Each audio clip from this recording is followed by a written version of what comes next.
Okay, here we go. We're going to save a file to your memory stick. So to begin, I have the Windows Explorer open here, which shows me all of my drives and files and folders. And I got that from doing a right click here, open Windows Explorer.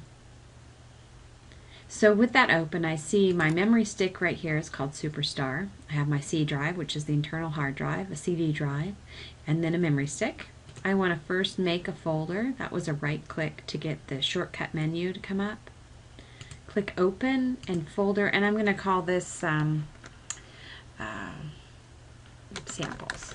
Boy, I'm really creative this evening. Samples. Okay. So in my Superstar drive, I want to save a file to samples. So let's say the file is here, and I've been working on this Word document. Save As has a quick key, which is F12, and it's on your keyboard at the very top. You also have something called Save. So these are different. The quick key for Save is Control S. Now there's a little bit of a difference between these two features. The first time you save a Word document, it automatically goes to Save As. So let me show you what that dialog box looks like. I hit F12 on my keyboard, and here it is. So they require you to do Save As first because you have to tell the computer where you want to save it, and that's an important step. So let's say, here we go. I'm going to say I want to go to my drive. Double click, and you can scroll down, and you can navigate on this side, or you can navigate on this side. Whichever one you prefer. So I'll say samples, and that's where I want to put it. It's going to put it right here. There's nothing in that folder. I'm going to come down here to the name. I'm going to call it saving to your memory stick. So that'll be the name of the file. It's Save As type. The default is Word document, which is a Word 2010 version. If you click on this, you get all these other choices. So let's say you're sending your document to somebody who doesn't have Office 2010 or Word 2010. You can save it as a Word 07 to 2003. And so that will open up in software between those years, and it will also open up in Word 2007. You could send it as a PDF. A PDF is like a snapshot or a picture of your document, so whoever gets a PDF, they can't change anything, they can just look at it. The nice thing about a PDF is you don't have to own Microsoft Office to open a PDF. You have to have Adobe's Acrobat Reader, and that's a free document or a free piece of software on the internet. So you don't have to have any money invested to read a PDF. They're just designed to go to anyone who has Adobe Acrobat Reader. Alright, going down here, you have rich text and plain text. These are like the most generic stripped down versions of your document. So if you wanted to just send the letters on the page, you would click plain text.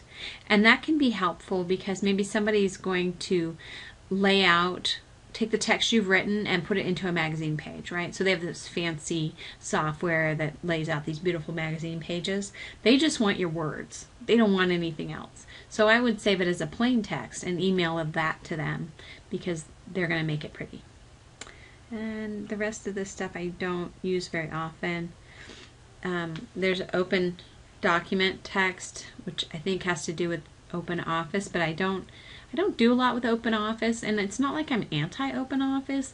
It just always creates problems, so I don't even go there. It's kind of like MS Works, if you remember that old program. It was a free program on computers, and people would send you a file that was in MS Works, and you're like, really? I can't open this because you have Office, and I don't know.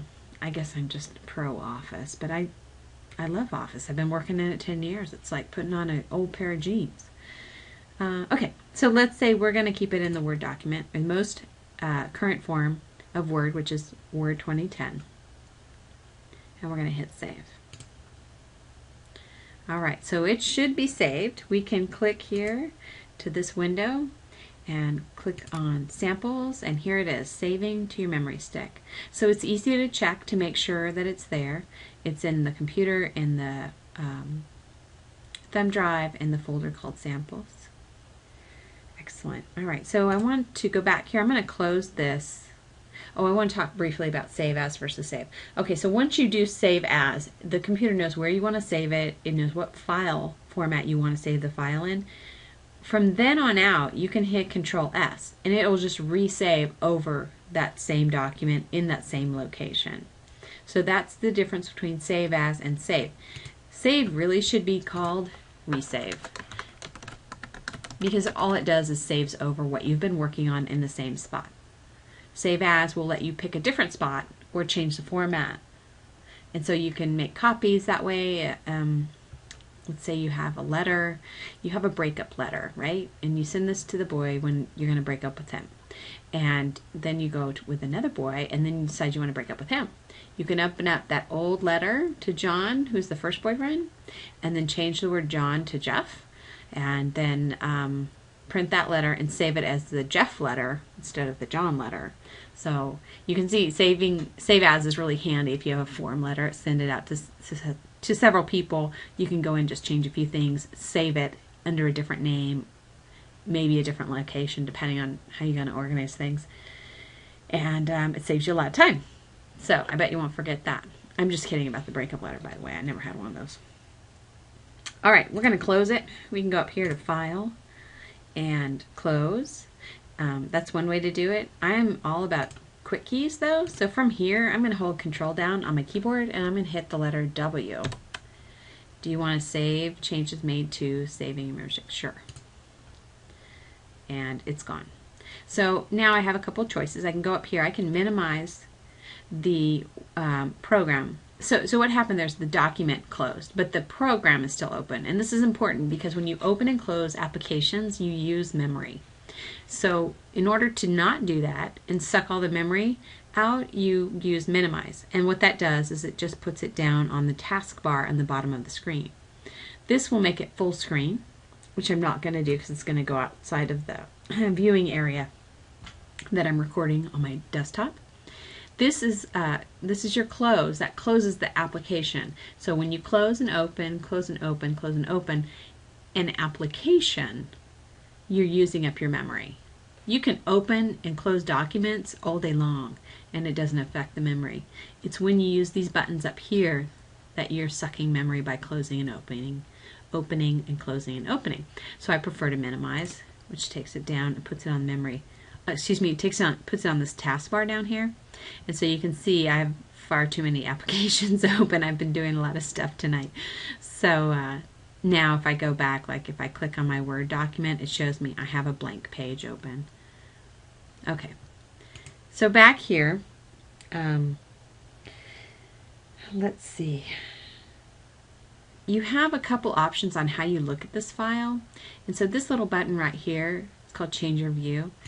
You have all these different ways to look at it. So if this was a bunch of pictures, I would do large icon. Here it doesn't really help me because that's all it shows me. But if I had pictures, let's see, I'll click over here. There we go. So this is now helpful. I can scroll through and I can actually find the picture that I'm looking for. Going back to where we were working though. So when I have Word documents, I work in details, and here's my slider bar down here, or you can actually make these a little smaller. And it'll tell me when it's modified, the type, and the size. So that's kind of cool. If you have a lot of documents, when you hit these, it'll sort them, and I'll sort them back and forth, excuse me, which is really handy. Okay, I think that is all I need to show you. See you in the next one.